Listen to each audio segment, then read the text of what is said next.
Welcome back to the deep dive. Today, I want to start with a visualization. Okay. I want you to close your eyes for a second, unless you're driving, obviously. And imagine you're standing in a completely pitch black room. Okay. You can't see your hand in front of your face. Now imagine this room is full of heavy furniture, sharp corners, random obstacles, and someone tells you, sprint, run as fast as you can to the other side. That's a terrifying image. It is, right. What happens? You either freeze up or you inch forward, just terrified of smashing your shin. Or if you're reckless, you just bolt. And you crash. You run right into a table and hurt yourself. Exactly. And that visualization is the perfect hook for today, because that dark room, that's the economy, that's the market. And the person trying to run through it in the dark? Well, that's how most people handle their financial lives. So today, we are diving deep into the antidote to that darkness. This is The Deep Dive, a podcast series on financial independence. Specifically, we're exploring the Golden Path strategy. It's a comprehensive three-stage system for building financial independence, and the system was developed by Tamir Khaham. And we should probably introduce him properly, especially for anyone who might be joining us late in the series. Tamir Khaham is the originator and architect of this three-stage, 13-step strategy. He's also the creator of the YouTube channel, The Golden Path to Financial Independence. And interestingly, he's the official Hebrew translator of the classic book, The Richest Man in Babylon. Which is such a key detail. I mean, what's genuinely unique here is how Tamir combines the structured, analytical thinking of a systems engineer with that timeless wisdom from ancient texts. Right. It's this fascinating mixed cutting-edge systems thinking meeting financial principles that have, stood the test of millennia. It's that intersection that makes this whole roadmap so robust. And it's designed specifically for salaried individuals, for employees who want to make that massive identity shift from financial dependence to asset ownership and freedom of choice. So let's orient ourselves. We are in episode 12. In our previous deep dives, we've covered the first 12 sequential steps. We've gone from mindset shifts, building a safety net, all the way to actually acquiring assets. And today, we're tackling step 13, focused and continuous learning. Okay, but there's a catch here, isn't there? There is. It's a big one. Step 13 isn't really the last step. It's not like you finish step 12 and then say, okay, now I'll start learning. Tamir calls it the parallel backbone. I found that term really interesting, parallel backbone. But backbone is usually central, right? How can a step be parallel? Think of it like this. The first 12 steps are the bricks of a house. You lay them one by one foundation, then walls, then the roof. It's linear. Okay. But step 13 is the mortar. You don't apply the mortar at the very end after you've stacked all the loose bricks. No, the whole thing would fall over. It'd fall over before you even finished. Wow. You apply the mortar alongside every single brick you lay. It runs parallel to the entire construction process. So even though we're discussing it now as step 13, it's actually something that should have been running in the background since day one, since step 1. Exactly. It runs alongside everything. From the moment you decide to change your financial life until the day you pass on your wealth. Let's go back to that darkroom analogy. The sources argue that when people hit a wall in their financial life, they lose money in a bad investment, they get hit with a tax bill they didn't expect, they just call it bad luck. Right. The market was bad, or the economy tanked, or I just have bad luck with money. But the Golden Path perspective is, it's not bad luck, you were just running with the lights off. That is the core concept. Learning is the light.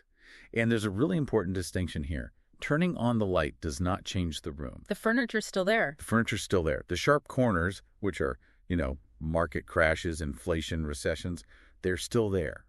The economy is what it is. But turning on the light changes how you move through the room. You can navigate around the table instead of smashing right into it. You can move with speed and confidence because you can see the obstacles. You can anticipate. That's what step 13 does. It transforms the environment from a trap into a navigable path. We've been using this rocket launch analogy throughout the entire series. We've built this whole mental image. What? How does step 13 fit into that machinery? Okay, so let's recap the machine. Stage 1 was the launch pad, your mindset, your identity shift. Right. Stage 2 was the launch sequence, building the budget, the emergency fund, stabilizing the system so the rocket doesn't blow up on the pad. Got it. Stage 3 was achieving orbit, that's acquiring assets. So what's step 13? It's the guidance system. The computer. The thing that keeps the rocket pointed in the right direction. Precisely. Because here's the thing about rockets and financial plans. They drift. A rocket might have these massive engines, that's your income or your capital, but once it launches, it hits crosswinds, changes in atmospheric pressure, gravity is pulling it, without a guidance computer making thousands of tiny corrections every second. That rocket doesn't go to the moon. It drifts off course, flips over, and crashes into the ocean. And in our financial lives, those crosswinds are what exactly? Everything. The market shifts. Interest rates go up. Tax laws change. New investment tools appear, while old ones become obsolete. Inflation spikes. So if your knowledge is static... If you learned a strategy in 2010, and you're still using it exactly the same way in 2026 without looking at the data, you are drifting.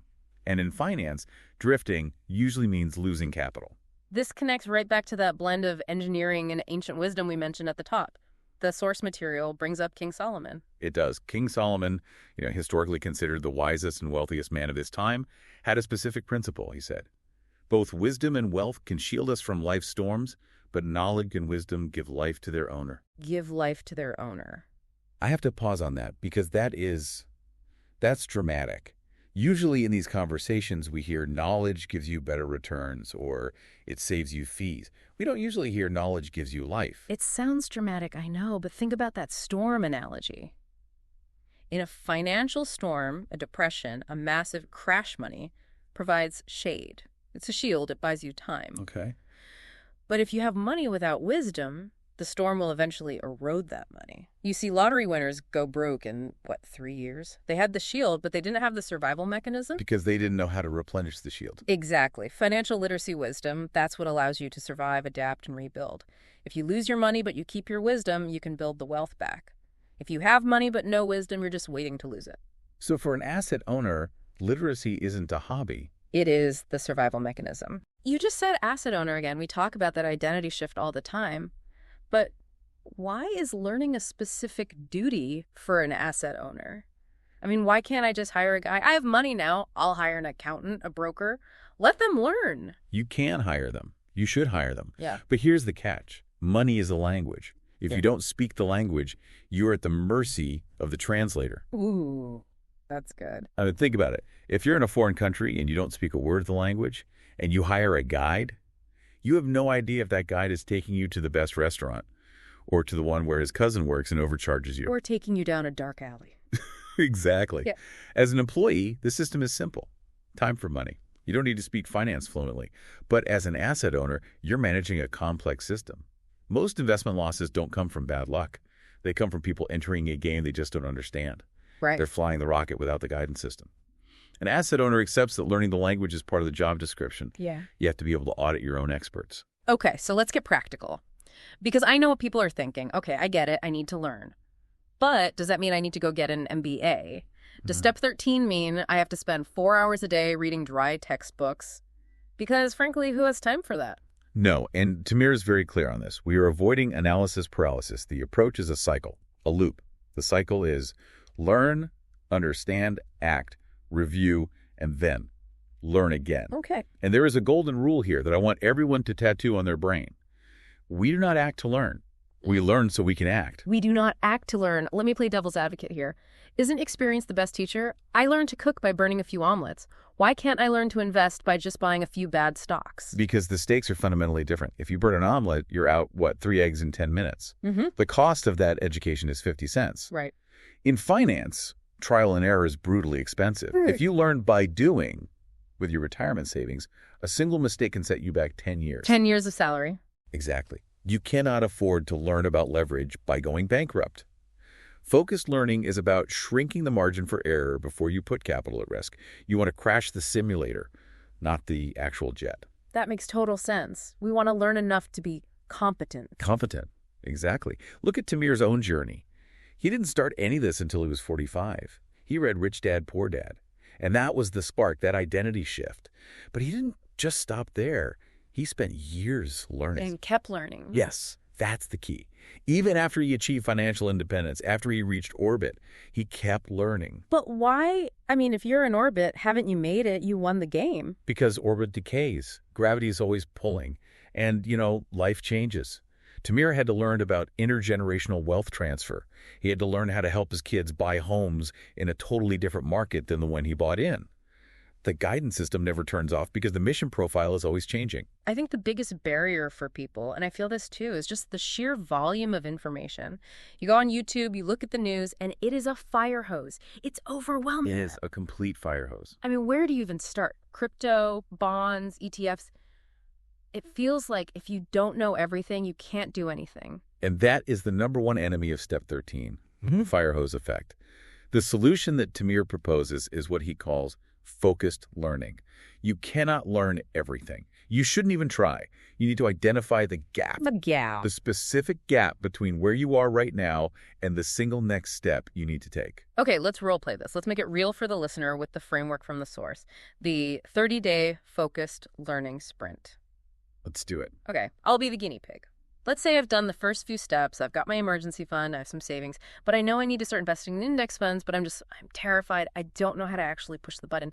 That's my situation. Walk me through the sprint. Perfect example. Step 1 is identifying the gap. You've basically just done it.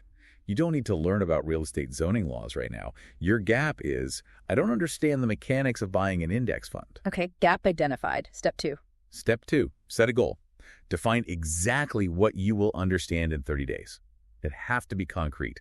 So for you, the goal isn't, I want to be a stock market genius. It's more like, I want to be able to log into a brokerage account and buy one share of an S&P 500 fund without hyperventilating. Exactly. I will understand what an ETF is, I will open an account, and I will execute one by order. That is a clear, measurable goal. Okay, step 3 is curate sources. And I usually just search investing on YouTube and watch whatever has the most views. And that's dangerous. That's how you end up buying some speculative coin because the guy with the Lamborghini told you to. Tamir says you must curate strictly, pick 2 or 3 high-quality sources. So maybe a specific book on index investing, like one by Bogle. Yes.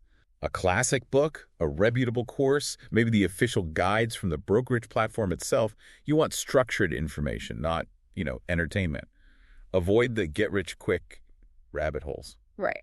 Okay, step 4, schedule time. And honestly, this is where I usually fall off the wagon. I say I'll do it, but then work runs late, the kids need dinner, and suddenly it's midnight. That is the universal struggle. But here's the reframe. You have to treat this time slot 30 to 60 minutes a day, like a meeting with your boss. If your boss scheduled a mandatory performance review, would you skip it to watch TV? No, of course not. I'd be fired. Well, you are the bulk of your future wealth. If you blow off this meeting, you're firing your future self. It has to be non-negotiable. Put it in the calendar. Ouch. Okay, fair point. I'll block out 8:00 to 8:30 p.m. Step 5. Apply. This is where most people fail. They read the book, they feel smart, and then they do nothing. Knowledge without application is just entertainment. So for my index fund example. Don't just read about account types. Log in. Click Open Account. Upload your ID. If the book talks about expense ratios, go look up the expense ratio of the actual fund you're watching. Connect the theory to the reality. And then finally, step 6 is review. Yes. At the end of the 30 days, you stop, you look back. Did you close the gap? Did you buy that first share? If yes, celebrate. Then you find the next gap. Maybe now it's, how are these taxed? And you start a new sprint. I love that. It breaks this massive, scary mountain of financial literacy into these little climbable hills, just one gap at a time. Exactly. It prevents the overwhelm. But there have to be traps here. Where do people mess this up? There are 2 extremes. The first is the perpetual student. This is the person who loves the feeling of learning. They'll read 50 books on real estate.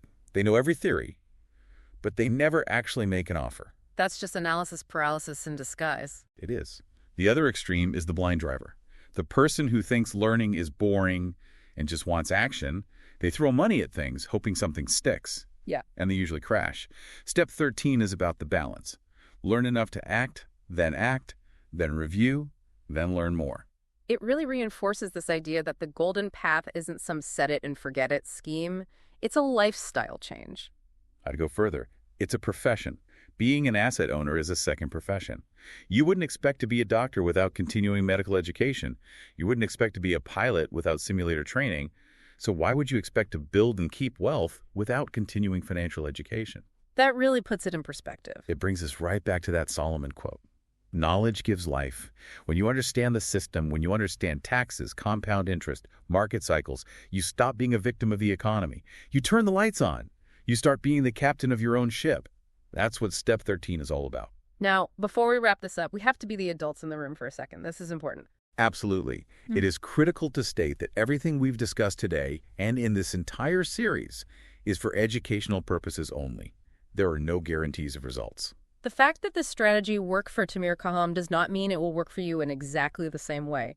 Every listener's circumstances, their risk tolerance, and the market conditions all differ. We're discussing a framework for thinking, not giving specific investment advice. You must evaluate this independently and consult qualified professionals, accountants, advisors, lawyers, before making any financial decisions. The responsibility always remains with you. Correct. So let's take stock. We've discussed the parallel backbone. We've seen how Step 13 isn't a box you check at the end, but the guidance system that keeps the whole rocket from crashing. You're expanding your income sources. In Episode 12, we cover Step 13, Continuous Focused Learning, the guidance system that runs throughout your entire journey. You've learned all 13 steps. In Episode 13, we bring everything together in a final synthesis and integration. Right, which brings us to the finale. The next deep dive is Episode 13. And Episode 13 is special. We aren't learning a new technical step. We are taking everything, all 3 stages, all 13 steps, and integrating them into one complete picture. We'll reflect on that transformation from employee to asset owner. It's the synthesis of everything we've learned. It's going to be a powerful conclusion. If you haven't subscribed yet, make sure you do so you don't miss that final synthesis. And if you want to see the charts, the rocket visuals, and all the breakdowns we talk about, you really need to go to the YouTube channel. And where can they find that? You can find it at youtube.com/@sign, capital TAMIR, capital GOLD, capital PATH. That's at Tamir Goldpath. We will see you in Episode 13, where we celebrate your complete journey through the Golden Path strategy. Thanks for listening.